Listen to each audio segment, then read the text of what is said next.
নমস্কার বন্ধুরা, tasty food কিচেনে তোমাদের স্বাগত। আচ্ছা দেখো, আমি ধনেপাতা নিয়েছি আর দেখো এখানে লঙ্কা খুব ভালো করে ধুয়ে গুছিয়ে রেখেছি। এটা এবার আমি মিক্সিতে বাটবো।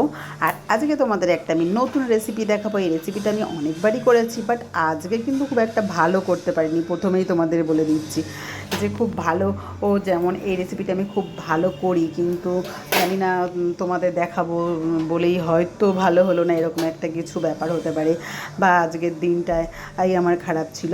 তো দেখো, ধনেপাতাটা বেশ ভালো করে মিক্সিতে আমি বেটে নিয়েছি, ধনেপাতা আর লঙ্কা, আর এর মধ্যে এখন পরিমাণ মতো একটু লবণ দিয়ে ভালো করে মিশিয়ে নিয়েছি।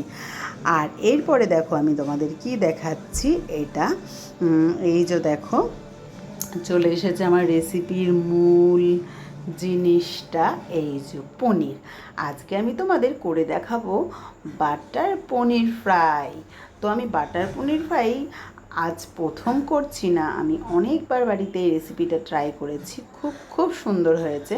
সেই জন্য ভাবলাম তোমাদেরও একটু শেয়ার করি, তাই জন্য আজকে আবার করলাম। আর এটা যখনই রেসিপিটা আমি করছিলাম তখন ভিডিও করলাম। তো তোমরা অতি অবশ্যই এইভাবে একবার বাটার পনির ফ্রাইটা ট্রাই করো বন্ধুরা। তো আজকে আমার রেসিপিটা তোমাদের প্রথমেই বললাম, খুব একটা দেখতে ভালো হয়নি, কিন্তু খেতে খেতে হয়েছে কিন্তু দুর্দান্ত। এইভাবে বাটার পনির ফ্রাই করলে খেতে কিন্তু জাস্ট দারুণ লাগে। তো দেখো, আমি প্রথমে লম্বা লম্বা করে সাইজ করে বাটারগুলোকে কেটে নিয়েছি। কেটে নেওয়ার পরে দেখো মাঝখান দিয়ে একটা করে পিস করেছি। আবার এবার একটা পিসের মধ্যে আমি ধনেপাতাটা এইভাবে লাগিয়ে দিচ্ছি।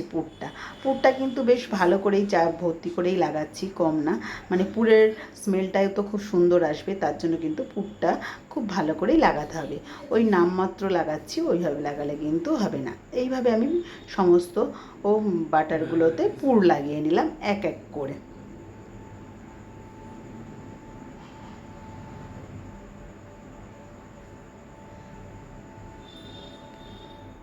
আর এইভাবে দেখো আমি সমস্ত পুর লাগানো কমপ্লিট করলাম, করে এভাবে প্লেটে সাজিয়ে রাখলাম। তারপর আমি একটা ব্যাটার তৈরি করবো। এবার ব্যাটার তৈরি করার জন্য দেখো আমি পাত্রটায় লবণ নিয়ে নিয়েছি পরিমাণ মতো একটু মিষ্টি, আর দিয়ে দিলাম 1 বাটি ময়দা।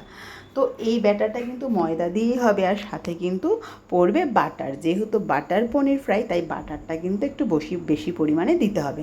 তো বাটারটা এখানে আমি এই শক্ত অবস্থায় দিয়ে দিয়েছিলাম। তোমরা কিন্তু এটা চাইলে একটুখানি গরম করে তেলের মতো করেও দিতে পারো, তাহলে কিন্তু মিশে যাবে খুব তাড়াতাড়ি, ভালো হবে। আর ব্যাটারটা তৈরি করার সময় জলটা কিন্তু খুব আস্তে আস্তে অল্প পরিমাণে দিতে হবে, কারণ ব্যাটারটা কিন্তু মানে খুব পাতলা না, খুব ঘন না, এইভাবে কিন্তু ব্যাটারটা তৈরি করতে হবে। বেশ ভালো করে মেশানোর পর আমি দিয়ে দিলাম একটু বেশি পরিমাণে গোলমরিচের গুঁড়ো। মানে এই গোলমরিচের গুঁড়োর যে ঝালটা, সেটা দিয়ে খেতে কিন্তু খুব সুন্দর লাগবে। তো এইভাবে ব্যাটারটা করার পরে বেশ আমি 10 মিনিট রেখে দিলাম। 10 মিনিট রেখে দেওয়ার পর দেখতেই পাচ্ছ ব্যাটারের যে বাটারগুলো একটু কম গলা ছিল, সেগুলো কিন্তু খুব ভালো করে গড়ে গেল। আর এটার একটু রেস্টে রাখলে খুব ভালো হয়। তারপরে আমি পরপর কিন্তু পনিরগুলোকে ব্যাটারের মধ্যে চুবিয়ে চুবিয়ে তেলের মধ্যে ভেজে নিচ্ছি। আর এইভাবে দেখো আমার কিন্তু বাটার পনির ফ্রাই একদম রেডি হয়ে গেছে। বন্ধুরা, তোমরা পুরো রেসিপিটাই কিন্তু দেখলে। এই পনির ফ্রাইটা বাটারগুলো দিয়ে যখন তেলে দেবো, তখন খুব সুন্দর একটু ওই বেগুনির মতো কিন্তু ফুলে ফুলে ওঠে, বাট আজকে কিন্তু সেরকম হয়নি দেখতে। তো তোমাদের এই রেসিপিটা আমি আবার আরেকদিনও দেখাবো, আজকে তো দেখালামই। অতি অবশ্যই তোমরা একবার এভাবে করে ট্রাই করে খেও। তো তখন তোমাদেরটা কেমন হয় দেখো, আর আমাকে কমেন্টে জানিও তোমাদেরটা কি এরকম বেশ বেগুনির মতো ফুলে ফুলে গেছে, নাকি আমার মতোই হয়েছে। কিন্তু খেতে খুব দুর্দান্তই স্বাদ হয় বন্ধুরা। তার জন্য অতি অবশ্যই তোমাদের একবার ট্রাই করতে হবে যে এইভাবে করলে তোমাদের কীরকম লাগে রেসিপিটা। তো আমার রেসিপিটা তোমাদের ভালো লাগলে অতি অবশ্যই লাইক কমেন্ট শেয়ার করতে ভুলো না। আর ফেসবুক থেকে দেখলে অতি অবশ্যই কিন্তু আমার পেজটা ফলো করে রেখো। আর ইউটিউব থেকে দেখলে একটা সাবস্ক্রাইব করে রেখো নতুন ভিডিওর জন্য। আর দেখো এইভাবে আমি কিন্তু সমস্ত বাটার আর পনির ফ্রাইটা কিন্তু ভেজে ফেললাম।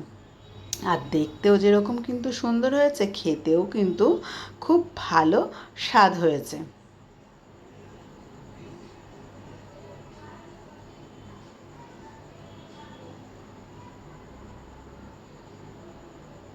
এইভাবে কিন্তু এটা আমরা সস দিয়ে সার্ভ করে ফেললাম।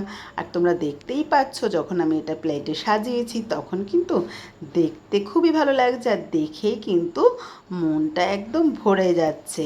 থ্যাংক ইউ বন্ধুরা আমার ভিডিও দেখার জন্য।